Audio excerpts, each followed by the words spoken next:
বাইদেউ জাতিৰ মাজত উচতাই কাজিয়া লগোৱাটো কংগ্ৰেছৰ চৰিত্ৰ।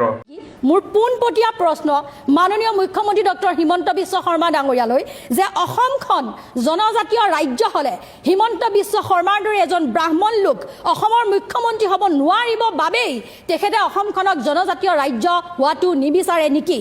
এয়া মোৰ মাননীয় মুখ্যমন্ত্ৰী ডাঙৰীয়ালৈ পোনপটীয়া প্ৰশ্ন।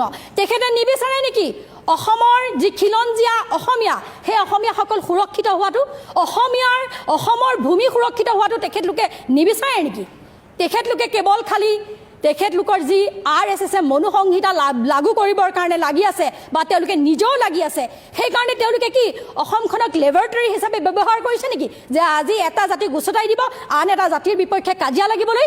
বাইদেউ জাতিৰ মাজত উচতাই কাজিয়া লগোৱাটো কংগ্ৰেছৰ চৰিত্ৰ। মই যদি এনে কৈছোঁ কংগ্ৰেছৰ কলা আৰু লেতেৰা ইতিহাসক অধ্যয়ন কৰক।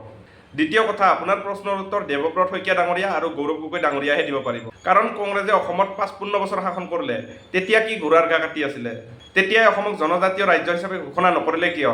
এতিয়া যে অসমীয়া সুৰক্ষিত ভূমি সুৰক্ষিতৰ কথা কৈ আছা, কংগ্ৰেছৰ সময়তে এইবিলাক সমস্যাৰ সমাধান নকৰিলে কিয়? 10 বছৰত যদি এইখন চৰকাৰে পাৰে তেতিয়াহ'লে কংগ্ৰেছে ৫৫ বছৰ শাসন কৰিব নোৱাৰিলে কিয়?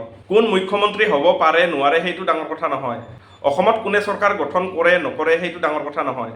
মোৰ মতে অকল ভাল কাম কৰক, যি চৰকাৰে নহওক, সেয়া লাগিলে AJP হওক, BJP হওক, কংগ্ৰেছ হওক আৰু যিকোনো UDF CUDF যিকোনো হওক, মুঠেবৰ অকল ভাল কাম কৰিব লাগে। আৰু আপোনালোকৰ গৌৰৱ গগৈ যে ভাল কাম কৰিব, অসমৰ কাৰণে উন্নতিৰ কাম কৰিব, সেইটো মিছা কথা। 2 লাখ টকীয়া সাংসদ সাহায্যৰ পইচাকেইটাই নোজোৰে, সেইকেইটাকো হজম কৰে, আৰু সেই গৌৰৱ গগৈয়ে যে অসমৰ উন্নতিৰ কাৰণে কাম কৰিব সেয়া মিছা কথা। আহোমৰ দুজনকৈ মুখ্যমন্ত্ৰী আছিল অসমত, সৰ্বানন্দ সোণোৱাল ডাঙৰীয়া আৰু হেমন্ত বিশ্ব শৰ্মা ডাঙৰীয়াৰ আগত। সিহঁতে গম পাব 6 জনগোষ্ঠীক জনজাতিকৰণ কিয় এতিয়ালৈকে দিয়া নাই। আপুনি এবাৰ সিহঁতকো সোধক, আপোনালোকৰ কথা শুনিলে হাঁহিম নে কান্দিম লাগে। 6 জনগোষ্ঠীৰ জাতীয়কৰণ সন্দৰ্ভত মন্ত্ৰী গোটৰ বিধানসভাত প্ৰতিবেদন দাখিল কৰাৰ পিছত আপোনালোকে ইমান শংকিত হৈছে কিয়? আপোনালোকে ইমান ভয় কৰিছে কিয়? আপোনালৈ মোৰ এটা পোনপটীয়া প্ৰশ্ন, 15 বছৰকৈ তৰুণ গগৈদেৱে মুখ্যমন্ত্ৰী হৈ থকা অৱস্থাত কিয় 6 জনগোষ্ঠীক জনজাতিকৰণ নকৰিলে আজিলৈকে? কংগ্ৰেছে অসমত 55 বছৰ শাসন কৰা সময়ত সেই সময়তে অসমক কিয় জনজাতীয় ৰাজ্য হিচাপে ঘোষণা নকৰিলে? কংগ্ৰেছে ধৰ্মৰ নামত দেশ, জাতিৰ নামত অনুসূচিত জাতি, অনুসূচিত জনজাতি, পিছপৰা জাতি, পিছপৰা জনজাতি ইত্যাদিৰে তাহানিবাই ভাগ ভাগ কৰিলে। তেতিয়া আপোনালোকৰ কংগ্ৰেছৰ কৰ্মকৰ্তাসকল নাকত তেল দি শুই আছিল নেকি? 1996 চনৰ পৰাই কেইটামান জনগোষ্ঠীক জাতীয়কৰণ দিবলৈ অসম চৰকাৰৰ তৰফৰ পৰা বহুবাৰ প্ৰতিবেদন প্ৰেৰণ কৰি থকা হৈছিল, কিন্তু আজিলৈকে কোনো চৰকাৰে ধ্যান নিদিলে। আৰু এতিয়া বিজেপিয়ে যেতিয়া অলপ ধ্যান দিছে তেতিয়া আপোনালোকৰ পকৰ ফাটি গৈছে। আৰু এটা কথা বাইদেউ, আপুনি ব্ৰাহ্মণ জাতিক লৈ, ব্ৰাহ্মণ সমাজক লৈ বহুত দিনৰ পৰা আক্ৰমণ কৰি আহি আছে, আমি দেখি আছোঁ আপোনাৰ। আপুনি ৰাজনীতি কৰে, যি কৰে কৰি থাকক, আমাৰ তাত কোনো ক'বলগীয়া নাই, কিন্তু আপুনি ব্ৰাহ্মণ জাতিক ধৰি কিয় কথা ক'ব? ব্ৰাহ্মণ জাতিক ধৰি কুমন্তব্য কৰা অধিকাৰ আপোনাক কোনে দিলে? বাইদেউ আপুনি ইমান নিম্ন মানসিকতা লৈ ৰাজনীতি কৰিব আহিছে। 1947 চনৰ পৰা 2020 চনলৈকে কেইজন ব্ৰাহ্মণ লোক মুখ্যমন্ত্ৰী হৈছে হিচাপটো কৰি চাবচোন এবাৰ। বাইদেউ বামুণসকল এই দেশৰ নাগৰিক নহয় নেকি? বামুণসকলৰ মুখ্যমন্ত্ৰী হোৱা অধিকাৰ নাই নেকি?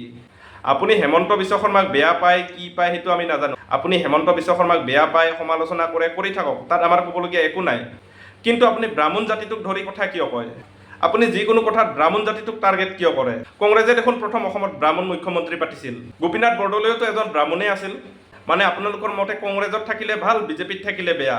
সৰ্বানন্দ সোণোৱাল ডাঙৰীয়া এজন জনজাতীয় মুখ্যমন্ত্ৰী আছিল, তেওঁ কংগ্ৰেছক কিয় বিৰোধিতা কৰিছিল? আনোৱাৰা টাইমৰ কোন জনজাতিৰ লোক আছিল, কোন জাতিৰ লোক আছিল? তাইক যে কংগ্ৰেছে মুখ্যমন্ত্ৰী পাতিছিল।